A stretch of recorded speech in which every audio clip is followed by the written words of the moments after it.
Hey everybody, Carla Hall here. A lot of you have heard me say, if you're not in a good mood, the only thing you should make is a reservation. But as we shelter in place, going out to eat at a restaurant, it's just not possible. So I'm gonna let you in on a little secret. A hookup, if you will. Y'all ready? Okay, well here it is. My go-to is ordering direct from my chef friends over at Cuisine Solutions. The food is prepared sous-vide style.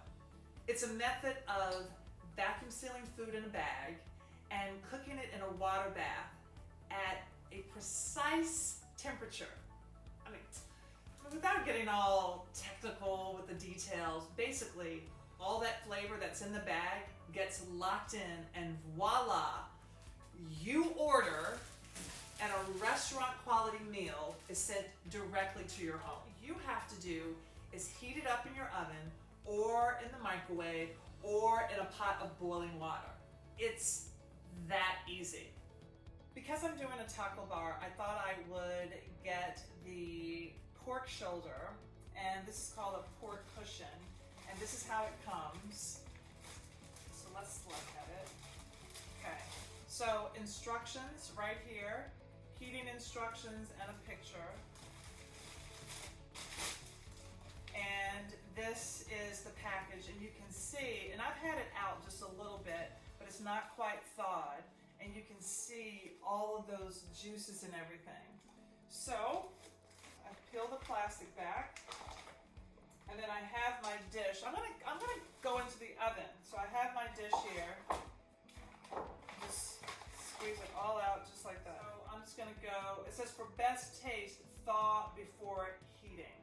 All right, so I'm just gonna let this sit for a minute and let this thaw out, okay? All right, now what's next? I have some salmon here, and I thought the salmon would be perfect for fish tacos. So I'm gonna open up this, and you see that they're in all of these packages, so you can just do whatever you want or not. They also have chicken, so if you want to do chicken tacos, you can do that. I'm going to just take some pieces out. I think I'll take out, it's just two of us. So I'm gonna take out 3 pieces. With this, I decided to get one of their sauces because I thought that, just again, a lot less work. I decided to get their Asian barbecue sauce. So again, it comes with the heating instructions. And this is the sauce, just like this. And then you can open it up very easily with this peel apart plastic. Now what I did was put it in a jar so you can easily store it like this, or you can put it into smaller containers and store it like that. It smells so good. It's like hoisin and all of these spices. This is gonna go really great with a pineapple and mango salsa that I'm gonna put with this fish. So I'm going to take some of this Asian sauce and just put it right on top of the salmon. And it's already cooked, so it goes into the oven at 350 degrees for like 25 minutes. Look at that. So I'm gonna set that aside. All right, so we have our pork, we have our salmon, and I was thinking maybe something kind of like a chili, something for vegetarians. And they have a vegan chili. Heating instructions right here. And so this has been sitting out a little bit. So I'm gonna just take my packet and dump it right into my pot. So I got one more thing, and that was this fire roasted red pepper sauce. And it comes like this. You could even cut chunks off and then freeze it and put it back in its bag, which I have done before. It's super, super easy. So what I have done, I put it in a jar so I can use this on my pork. So I think once that gets roasted, I'm gonna put this all over the pork and let that roast up. It's gonna because we're going to be making peppers and onions, sort of like fajita vegetables. This is also the best base for a roasted red pepper soup. So you can take this, take a little veggie stock, whiz it up, maybe add a splash of cream, and you have a really, really delicious soup. But we're on Cinco de Mayo, so let's get it done. With our pork shoulder, and we're gonna put all of those roasted red peppers on them. I wanna do a cabbage slaw, which is super, super simple. We're just gonna take a regular cabbage, green cabbage, but if you have red cabbage, you can use that. If you don't have cabbage, or if you don't like cabbage, you can use romaine lettuce. So I'm gonna take this and I'm gonna slice it really, really thin.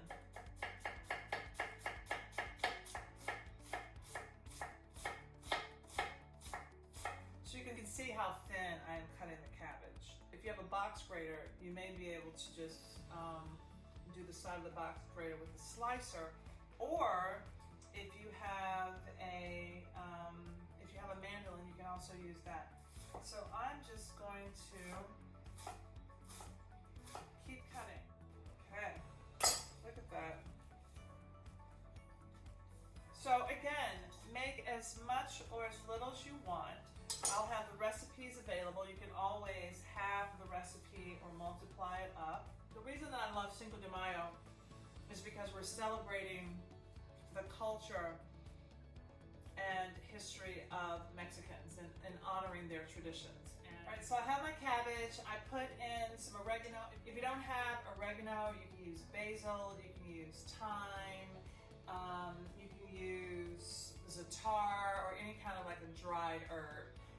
It'll be delicious. And I'm gonna add in some salt. The salt is gonna pull out some of the water in the cabbage. And then I'm gonna add some vinegar. Now I happen to order these vinegars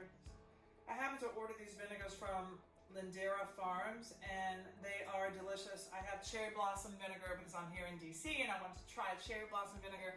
This is an applejack vinegar. I love a good pucker, so you all know, so I'm always trying out these new vinegars. So a splash of vinegar.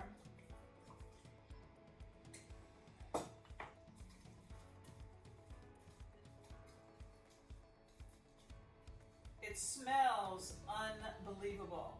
And I'm not weighing this down with a lot of spices and everything because the pork will have spices. I'm using that roasted red pepper sauce. That'll be all flavorful. So really, this is a supporting cast. It's gonna add some crunch and texture to those tacos. All right, so let's see.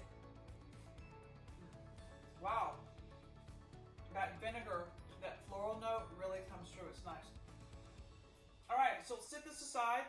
So a taco bar wouldn't be a taco bar without fajita vegetables. So I'm taking different color peppers. Just use whatever you have. I have green, yellow, and red. If you have orange, that's fine. If you have poblanos, that's fine. If you just have jalapenos, that's fine.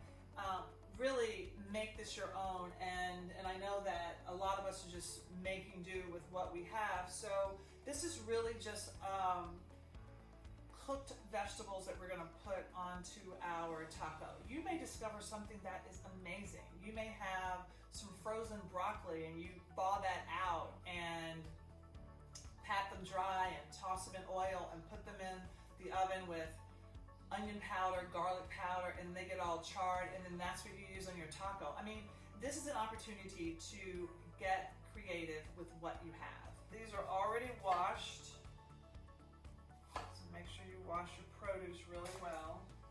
All right, so you see how I can see right through this, right? So now I can actually go in and take these seeds right out. I'm going to take the seeds out and I'm just going to cut around the membranes of the pepper. You can also do this like this. So now I have these pieces of pepper that are perfectly ready to be sliced into strips. And I'm going to do the same thing with my red. So you see here, what I'm doing is cutting right around this seed pack. You see? So the seeds are all intact. Let's line up our peppers. It's always easier to cut your pepper on the inside. And if you have a really sharp knife, you can cut it from the skin side, but have the skin side down.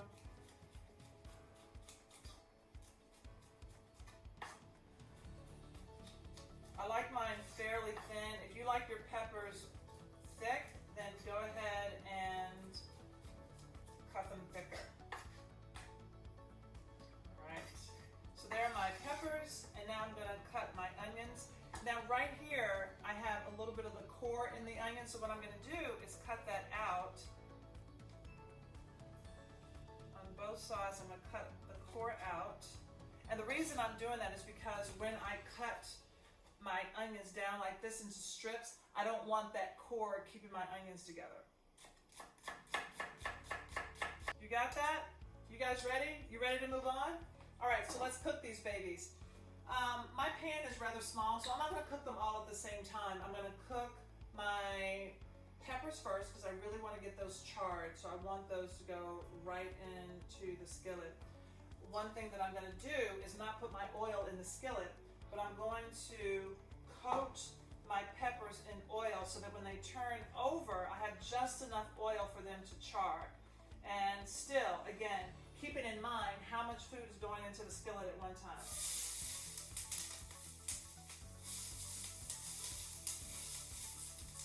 Let them char, don't touch it. You want those peppers to get nice and charred. If you don't have a cast iron skillet and you have a non-stick skillet or you have a stainless steel skillet, it's perfectly fine. This is just another tool to use. If you don't want to cook on top of your stove and you want to toss them in oil and then put them in the oven, toss them in oil and salt, really high heat, like 450, but your oven is already at 425 with the pork in there, so go ahead and put them in that hot oven. Oh, it's smelling so good. It's all charred and, y'all. You may have to turn on the fan.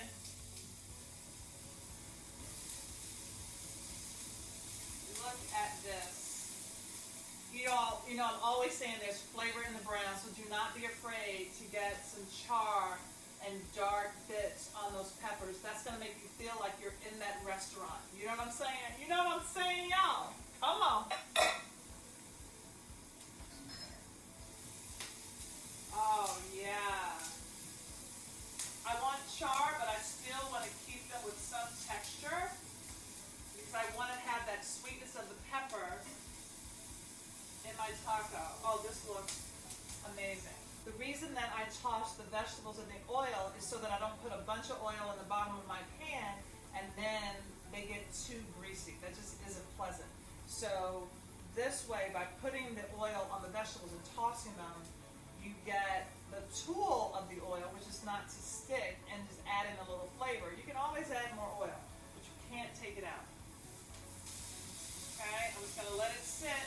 I don't keep moving the food. If you keep moving the food, it's not going to be browning. You need to let the stove do what the stove is going to do. And I'm going to go right into the same bowl.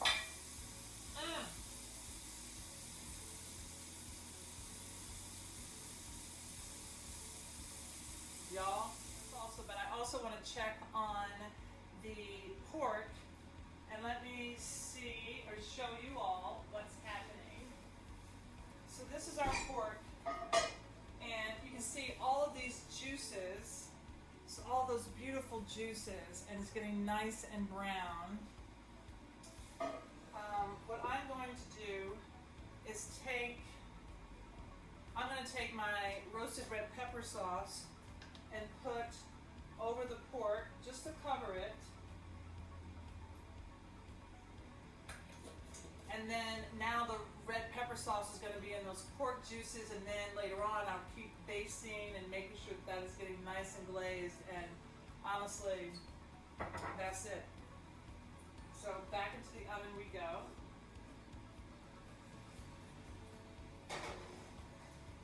Okay.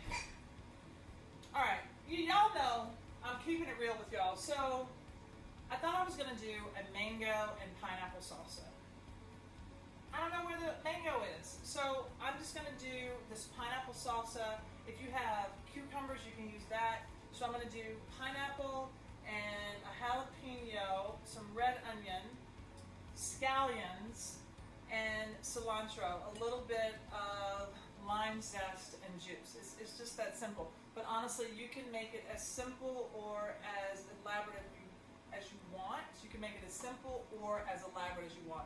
If you want to add avocado to it, you can do that. If you want to just do a tomato salsa, like a pico de gallo, you can do that. That would be tomatoes and garlic, some onions, jalapeno, and just toss that together, salt and pepper, cilantro if you want. But really, this is about what you have and how you eat, what you want to eat. So I am going to cut up my pineapple, and if you have canned pineapple, you can use that. If you have the pineapple that already came cut up from the grocery store, you can use that.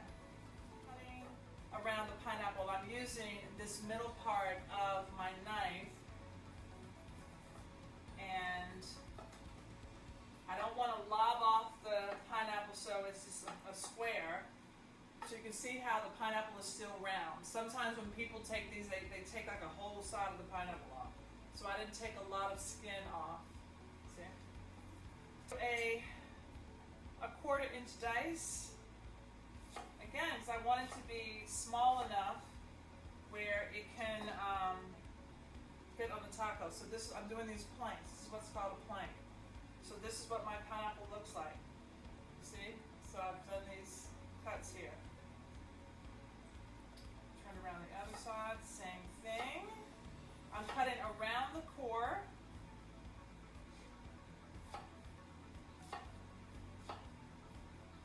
And the person who is cutting the pineapple gets the core. So this will be my treat later. Yes, it will be. And if you're cutting the pineapple, you get the core. Kind of like a corn on the cob, right? All right, so I'm stacking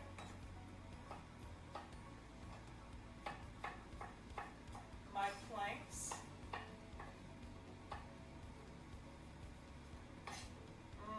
This is going to be so good. Even without the mango that I thought I had. But you know, again, we are making do. You, in real time, I am showing you what to do when you make do. Cucumber really would be good in this. It'll be really nice and refreshing, especially with that Asian sauce. Putting all this in my bowl. So now I'm going to use, I was going to use a cup of the pineapple, but because that's going to be pretty much our main thing, I'm using a little bit more. You can use whatever fruit you want. Okay? And I'm going to cut my onion up. Now, I don't know if you can see this, but I'm going to start cutting my onion. And you see these little nicks? I'm not going to cut past the side of the onion because I want the onion to stay together. So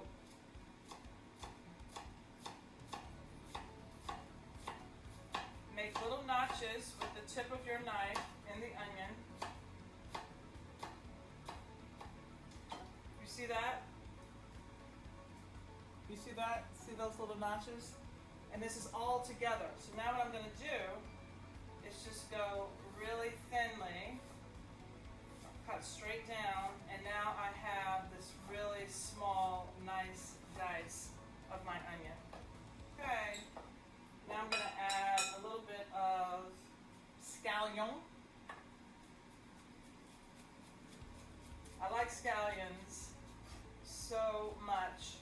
I actually don't mind the white part, so I'm going to cut the whites as well, but a little thinner than the green parts. So I'm taking some cilantro and I'm chopping this up. It's all clean and dried. Dry it first. If you don't like cilantro, you can use just parsley. If you don't like the greens at all, you can leave it out. If you want to do basil, you can do that too. So I'm going to use the same process that I did for my sweet peppers with this jalapeno. So I'm cutting the top and the tip off. I'm looking inside so that I can see exactly how I want to cut straight down and around the seeds.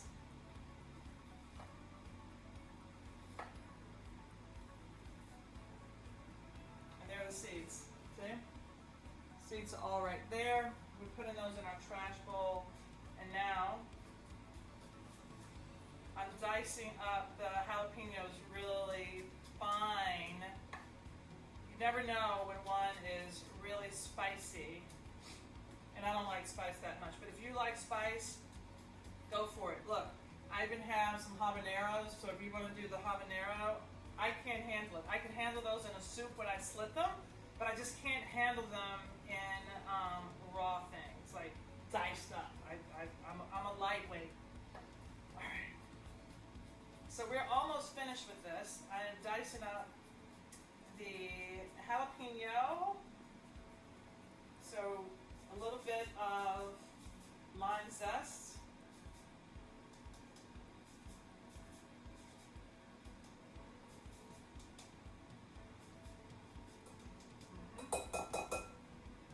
And if you want a little bit of garlic in your salsa, get a garlic clove. I just want a little bit, even though it's with the fruit. I like it.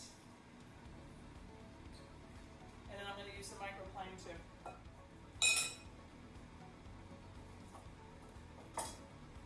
And some of that lime juice goes in there. And I'm just throwing a little bit of oil. Some salt. And I'm just mixing this up. Before I make my next thing, I'm checking on my pork and just give it a baste. Just go ahead and, oh my gosh, there happens to be a loose piece. I have to eat that. This is so tender.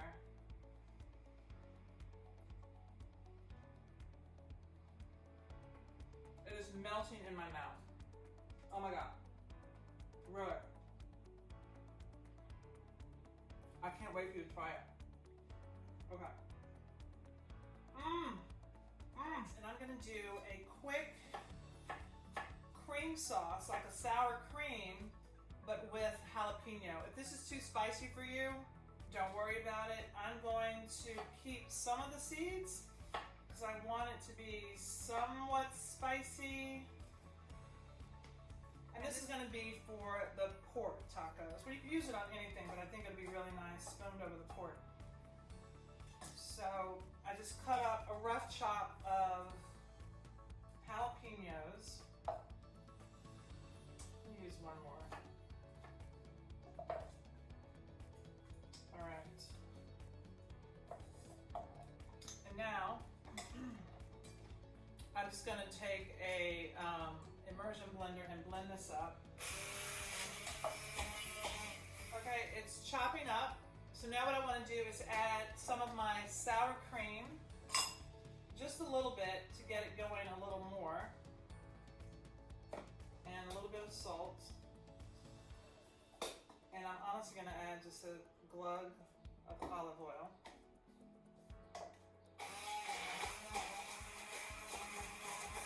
I think this is going to be spicy. Okay. So what I have here now is just, it's like kind of pureed. It's really liquid. It's really kind of liquidy.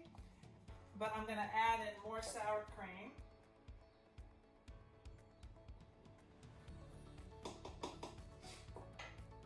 Going back in with the immersion blender. All right, so this is a jalapeno crema that I've made. And let me get out a spoon and taste it to see if it needs anything for seasoning. Ooh, that is so simple and so nice. I'm gonna add just a pinch of salt.